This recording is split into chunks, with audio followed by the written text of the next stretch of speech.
বরাক দর্পণ studio. নমস্কার,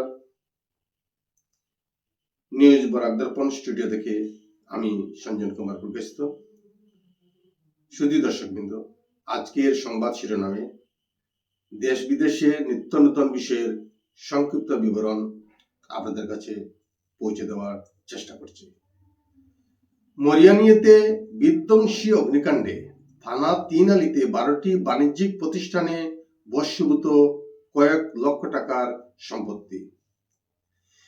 কেনিয়ার রাষ্ট্রপতির দিকে জুতো নিক্ষেপ একজন দর্শকের। ইন্ডিয়ান আইডল বিজয়ী পবনদীপ রাজন পথ দুর্ঘটনায় জীবন মৃত্যুর সাথে লড়াই করছেন হাসপাতালে।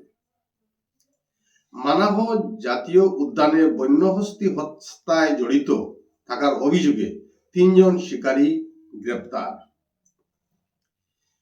সামাজিক মাধ্যমে রাষ্ট্রবিরোধী ও ভুল তথ্য প্রচারকারীদের বিরুদ্ধে নেওয়া হবে ব্যবস্থা এবং গঠিত হচ্ছে উচ্চস্তরীয় শক্তিশালী প্যানেল। ট্রাম্প প্রশাসন হার্ভার্ড বিশ্ববিদ্যালয়কে নয়া হুঁশিয়ারি দিলেন, সরকারি শর্ত না মানলে গবেষণা খাতে আর কোনো বরাদ্দ জুটবে না। নিরাপত্তা পরিষদে পাকিস্তানকে প্রশ্ন করা হয়েছে, পহেলগাম হামলায় লস্করে তৈবার কি কোনো যোগাযোগ রয়েছে? আজ বিশ্ব হাঁফানি দিবস উপলক্ষে সচেতনতা বৃদ্ধির প্রয়াস। বিশ্ব অর্থনীতিতে জাপানকে অতিক্রম করে ভারত 4র্থ স্থান অচিরেই দখল করবে। আজকের খবরের বিস্তারিত প্রতিবেদনে। আজ সকালে মরিয়ানি 3 আলিতে ভয়াবহ অগ্নিকাণ্ডের শিকার 12টি বাণিজ্যিক ব্যবসা প্রতিষ্ঠান। কয়েক লক্ষ টাকার সম্পত্তি পুড়ে ছাই হয়ে গেছে। প্রাপ্ত খবরের মতে ইলেকট্রিক শর্ট সার্কিট থেকে এই অগ্নিকাণ্ডের সূচনা। দমকল বাহিনী আগুন নিয়ন্ত্রণে আনার চেষ্টা চালাচ্ছে। পূর্ব আফ্রিকার দেশ কেনিয়ার পশ্চিমাংশের কেহিঞ্চা শহরে সোমবার একটি জনসভায় অপমানিত হলেন দেশটির রাষ্ট্রপতি উইলিয়াম রুটো। একটি জনসভায় ভাষণ দেওয়ার সময় দর্শকদের মধ্যে থাকা এক ব্যক্তি রাষ্ট্রপতির দিকে জুতো নিক্ষেপ করেন। নিরাপত্তারক্ষীরা তাকে রক্ষা করার চেষ্টা করেন। জুতোর আঘাতে রুটোর হাতে চোট লেগেছে। এই ঘটনার তদন্ত শুরু হয়েছে। ইন্ডিয়ান আইডল সিজন 12 এর বিজয়ী পবনদীপ রাজন উত্তরাখণ্ড থেকে দিল্লি যাওয়ার পথে গাড়ি চালক ঘুমিয়ে পড়েছিলেন এবং পার্কিং করা একটি কন্টেইনারের সাথে সজোরে ধাক্কা লাগায় পবনদীপ সহ আরো 2 জন গুরুতরভাবে আহত হয়েছেন। উন্নত চিকিৎসার জন্য তাদেরকে দিল্লিতে স্থানান্তরিত করা হয়েছে। মানাহ জাতীয় উদ্যানের পানবাড়ি রেঞ্জের ভিতরছড়ায় চোরা শিকারীরা বন্যহস্তি হত্যার ঘটনায় জড়িত থাকায় 3 চোরা শিকারীকে চিরাং জেলা পুলিশ গ্রেপ্তার করেছে।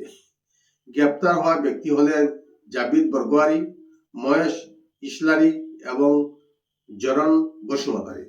তাদের কাছ থেকে হস্তনির্মিত 2টি বন্দুক, বিস্ফোরক সামগ্রী, 2টি ওয়াকি-টকি, 3টি মোবাইল ফোন আরো কাজে ব্যবহৃত অনেক সামগ্রী উদ্ধার করা হয়েছে। ভারত ভুটান সীমান্ত থেকে পুলিশ দল তাদেরকে আটক করেছে। এই ঘটনায় জড়িতদের বিরুদ্ধে অভিযান চলছে এবং সচেতন মহল বন্যপ্রাণী সুরক্ষার জন্য সংবাদ মাধ্যমে প্রতিক্রিয়া ব্যক্ত করেছে। সামাজিক মাধ্যমের ক্ষেত্রে কড়া অবস্থান নিয়েছে কেন্দ্র সরকার। সাংসদ নিশিকান্ত দুবের সভাপতিত্বে যোগাযোগ ও তথ্য প্রযুক্তি সম্পর্কিত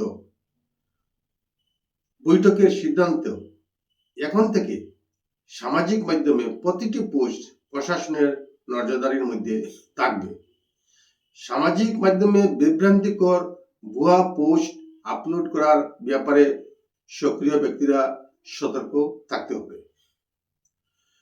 সরকারি শর্ত না মানলে গবেষণা ক্ষেত্রে হার্ভার্ড বিশ্ববিদ্যালয়কে কোনো বরাদ্দ দেওয়া হবে না, এই মর্মে সংবাদ সংস্থা এপি অনুসারে মার্কিন শিক্ষা দপ্তর থেকে হার্ভার্ডের প্রেসিডেন্ট অ্যালেন গারবারকে একটি চিঠি পাঠানো হয়েছে, কিন্তু সরকারের দেওয়া শর্তাবলী মানতে রাজি হচ্ছে না হার্ভার্ড কর্তৃপক্ষ।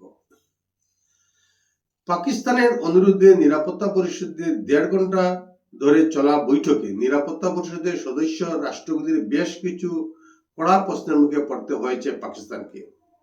দ্বিপাক্ষিক আলোচনার মাধ্যমে সমস্যার সমাধানের পরামর্শ দেওয়া হয়েছে পাকিস্তানকে, তবে সরকারিভাবে নিরাপত্তা পরিষদের তরফে কোনো বিবৃতি প্রকাশ করা হয়নি। প্রতি বছর মে মাসের প্রথম মঙ্গলবার বিশ্ব হাঁপানি দিবস পালন করা হয়।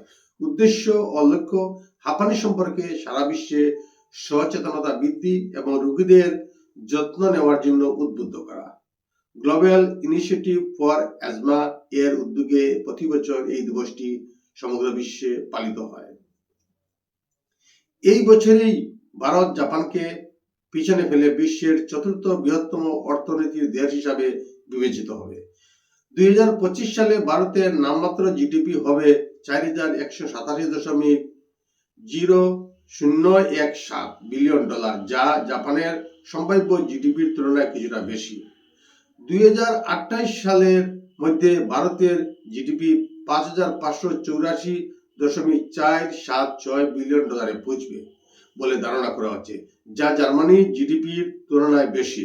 2027 সালেই ভারত $5 ট্রিলিয়ন অর্থনীতিতে পরিণত হবে বলে প্রতিবেদনে উল্লেখ করা হয়েছে।